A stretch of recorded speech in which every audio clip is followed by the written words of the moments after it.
Om Swastiastu. Perkenalkan, kami perwakilan kelompok sejarah, yaitu dari kelompok 3. Di sini kami akan mempresentasikan diskusi yang kami sudah buat. Dampak pendudukan Jepang di Indonesia. 1. Bidang sosial. Romusa adalah pengerahan tenaga kerja secara paksa yang dilakukan Jepang. Di desa-desa terdapat panitia Romusa yang disebut Romu Kyokai. Tugas dari Romu Kyokai ini adalah menyiapkan tenaga sesuai dengan jatah yang diperlukan atau ditetapkan. Saat itu bangsa Indonesia dibuat tidak takut akan hal Romusa, karena pada saat itu Jepang mendoktrin bahwa mereka adalah prajurit ekonomi atau pahlawan pekerja. Program yang dijalankan adalah Tonarigumi atau rukun tetangga yang disahkan pada tahun 1944. Tonarigumi beranggotakan 19-20 rumah tangga yang bertujuan untuk menguasai penduduk, mengendalikan, memperlancar kewajiban yang harus dilakukan. Karena hal itu banyak orang yang meninggalkan desa. Hanya ada perempuan dan laki-laki tua yang mengerjakan romusa. Karena hal itu pertanian pun menurun. B. Kinrohoshi. Kinrohoshi adalah penyerahan makanan rakyat secara besar-besaran untuk kepentingan militer Jepang. Karena hal tersebut, banyak rakyat yang menderita kelaparan. C. Pelaksanaan Jugun Lanfu. Jugun Lanfu adalah pengerahan merekrut wanita dari berbagai negara seperti Indonesia, Korea, Cina yang bertujuan menghibur tentara Jepang. Pada awalnya, mereka dijanjikan ilmu untuk bersekolah di Jepang, jadi guru dan perawat, tetapi kenyataannya mereka dipekerjakan untuk menghibur tentara Jepang. Dampak di bidang pemerintahan. Setelah Jepang berhasil merebut Indonesia dari bangsa Eropa, pemerintah dikuasai Jepang. Pejabat kolonial dari bangsa Eropa disingkirkan, tetapi dari bangsa Indonesia dipertahankan. Pada satu sisi, hal ini menguntungkan karena dapat memperoleh kekuasaan. Tetapi di sisi lain, mereka harus bekerja sama dengan Jepang untuk menindas rakyat Indonesia. Jika mereka tidak melakukan hal tersebut, mereka akan dihukum berat, bahkan dibunuh. Saat bangsa Indonesia meraih kemerdekaannya, beberapa pejabat menjadi sasaran kemarahan rakyat karena mereka dianggap membantu Jepang untuk menindas rakyat Indonesia. Bidang budaya. Kebiasaan yang wajib dilakukan adalah penghormatan kepada Kaisar Jepang Tennohika yang diyakini sebagai keturunan Dewa Matahari Amaterasu Omikami, yang dilakukan dengan membungkukkan badan ke arah matahari. Seikirei diikuti dengan menyanyikan lagu kebangsaan Jepang yakni Kimigayo.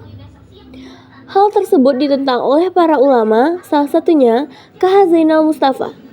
Peristiwa ini dikenal dengan Singaparna. Keimin Bunka Shidoso digunakan sebagai sarana menyebarkan kesenian serta kebudayaan Jepang. Terdapat 3 slogan A: Jepang Cahaya Asia, Jepang Pelindung Asia, Jepang Pemimpin Asia. Karya-karya yang bertentangan dengan Jepang dilarang beredar pada saat itu. Bidang pendidikan. Pada saat itu, pendidikan di Indonesia sangat menurun. Setelah beberapa tahun, akhirnya perguruan tinggi dibuka, yakni ilmu kedokteran, Ika Daigaku, dan ilmu teknik, Kogyo Daigaku.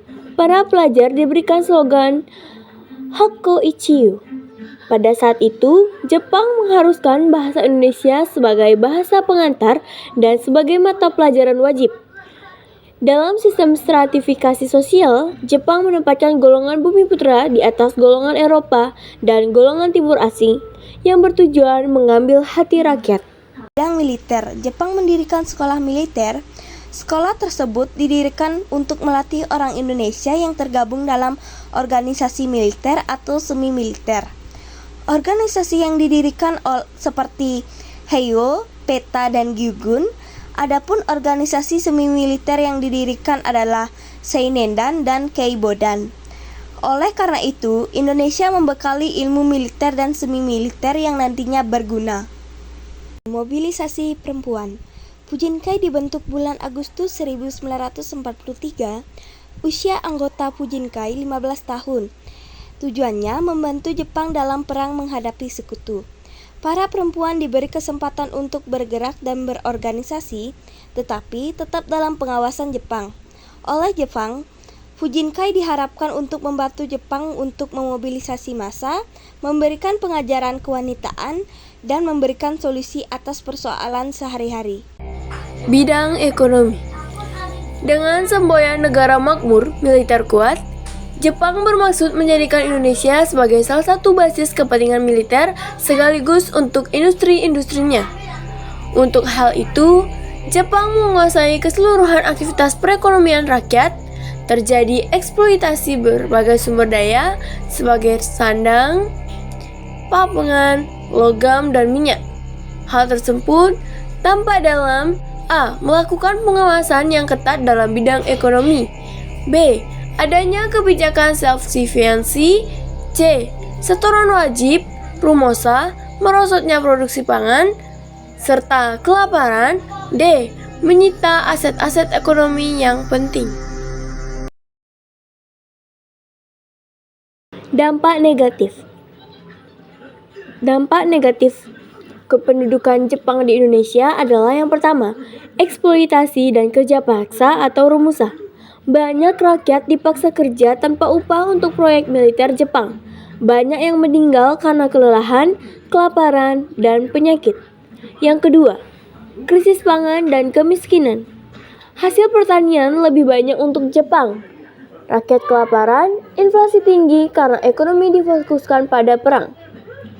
Yang ketiga, kekejaman dan kekerasan. Jepang terkenal lebih kejam dibanding Belanda. Banyak terjadi penyiksaan dan eksekusi bagi yang melawan. Perempuan dipaksa menjadi jugun lanfu atau budak seks. Yang keempat, pendidikan terhambat. Banyak sekolah ditutup atau hanya mengajarkan doktrin Jepang. Generasi muda kehilangan kesempatan pendidikan yang layak. Dampak positif. 1. Kesadaran nasionalisme meningkat. Jepang mengusir Belanda, membuat rakyat sadar bahwa penjajah bisa dikalahkan. Banyak orang Indonesia diberi kesempatan dalam pemerintahan dan militer. 2. Pembentukan organisasi semi-militer seperti PETA atau Pembela Tanah Air, Heiyo, dan Seinendan yang melatih pemuda dalam strategi perang. Bekal ini berguna saat perang kemerdekaan melawan Belanda. Mau ikut kerja katanya, mau. Daripada nggak kerja akhirnya. Rupanya bukan.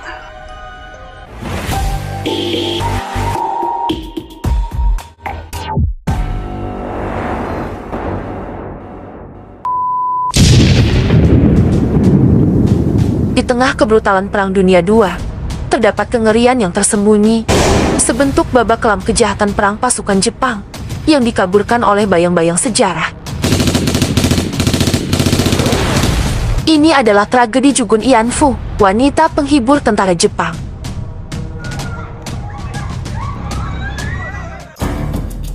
Mereka adalah putri-putri Indonesia, juga para perempuan dari tanah jajahan Jepang lainnya, yang diseret ke dalam brutalitas perbudakan seksual. Jugun Ianfu dijadikan objek untuk memuaskan hasrat purba tentara Jepang. Jumlah mereka tidak sedikit. Sebagian besar sejarawan memperkirakan ada 50.000 sampai 200.000 orang Jugun Ianfu. Dan segala kekejaman itu terjadi di luar kuasa mereka. Jugun Ianfu adalah korban penipuan. Mereka diiming-iming pekerjaan atau janji akan disekolahkan. Dulu istilahnya bukan Yanfu, apa itu perjuangan nasib anak-anak yang tidak sekolah. Yang lain direnggut secara paksa dari rumah dan keluarga mereka. Kata ibu bapak tanya, jangan atuh cina, jangan dibawa, pan itu udah kakaknya udah, yang adiknya udah. Riwayat Jugun Ianfu adalah kuldesak, jalan buntu. Mereka mesti memilih antara kehormatan atau keselamatan, antara hidup menderita atau mati bunuh diri. Bawa lama dia, rupanya ditokoi. Sampai sana, itulah masuk kamar, satu orang satu kamar, satu orang satu kamar. Dan Soekarno seorang pemimpin nasional yang kelak ditakdirkan menjadi Presiden pertama Republik Indonesia, bergulat dengan pilihan yang sulit antara membiarkan penyaluran hasrat purba tentara Jepang dilakukan secara acak dan tidak terkendali sehingga mengancam keselamatan jiwa seluruh perempuan di Hindia Belanda. Misalnya, sejumlah pemerkosaan tentara Jepang kepada banyak perempuan dan anak perempuan Indonesia dan Eropa kala itu.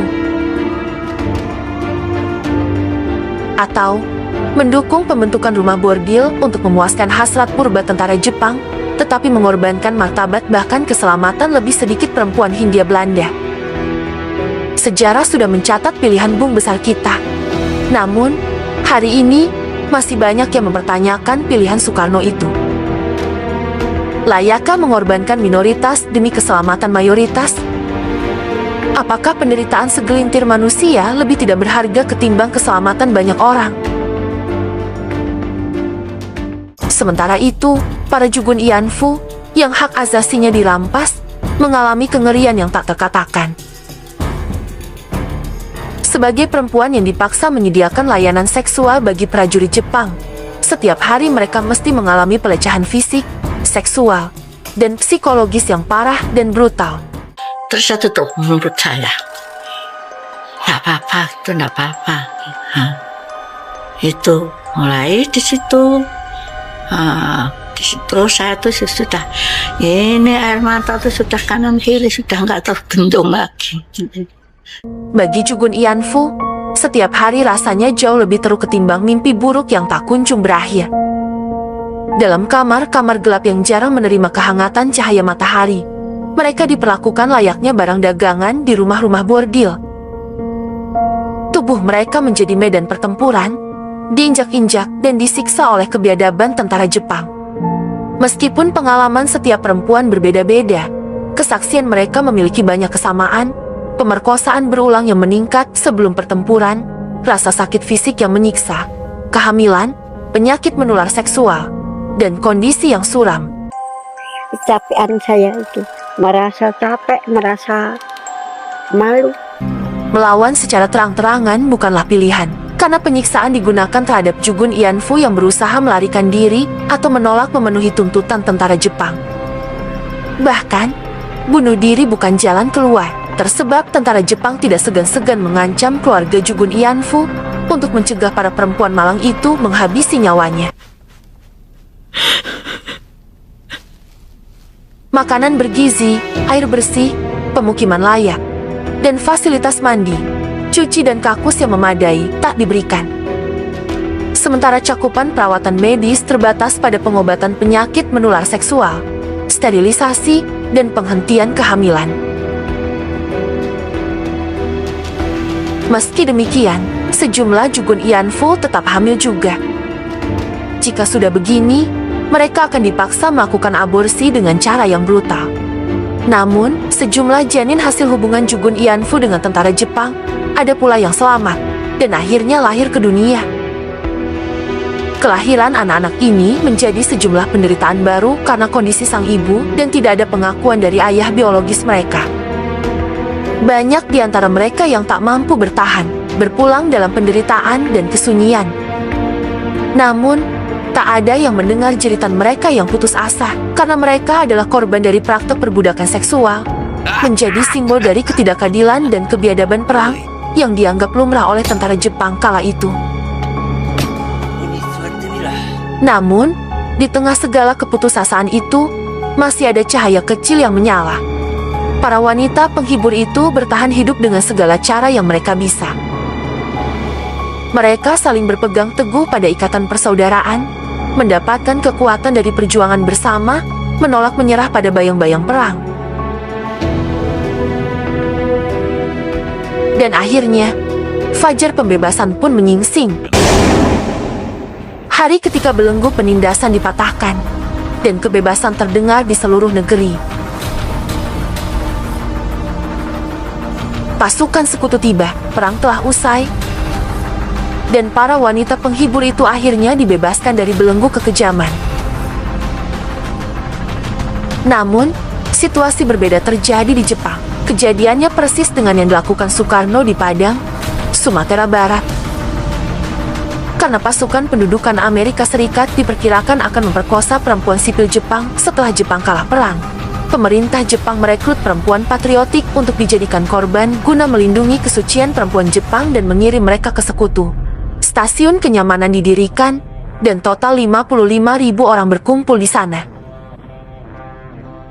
Dilaporkan, ketika pasukan Amerika Serikat mendarat di Jepang, mereka menyerbu rumah-rumah pribadi di Yokosuka dan Yokohama dan melakukan pemerkosaan terhadap banyak perempuan Jepang. Dilaporkan juga kebrutalan tentara Amerika Serikat yang memasuki stasiun kenyamanan Komachizono yang belum resmi dibuka dan memperkosa semua Jugun Ianfu. Di Yokohama, lebih dari 100 tentara Amerika Serikat bersenjata memasuki stasiun kenyamanan sehari sebelum stasiun tersebut dibuka dan memperkosa 14 Jugun Ianfu.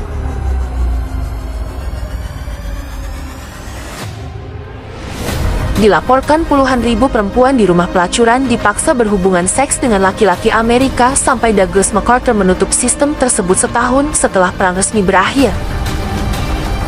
Namun, meskipun perang telah berakhir, kenangan akan kekejaman itu tetap hidup, dan kita, sebagai manusia, memiliki tanggung jawab untuk tidak melupakan.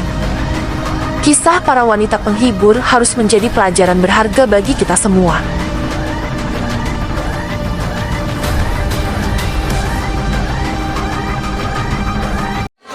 Demikianlah presentasi yang kami sudah paparkan. Mohon maaf jika ada salah kata dan kekurangan. Kami tutup dengan mengaturkan para mesanti. Om Santi Santi Santi Om.